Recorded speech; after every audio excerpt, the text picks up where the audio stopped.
Poštovani gledalci, Dijaspora Media Group, Srbija i svet, evo nas u Beogradskoj tvrđavi, na Kalemegdanu, 28. marta 2021. godine.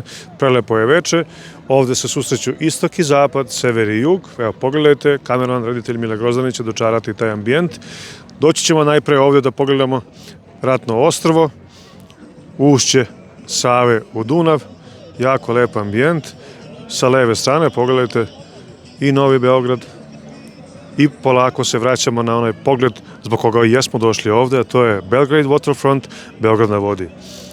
Grad u gradu, veliki stambeno-poslovni kompleks, stambeni, jer vidite kako svakim danom niču novi spratovi stambenih naselja, stambenih blokova, zgrada.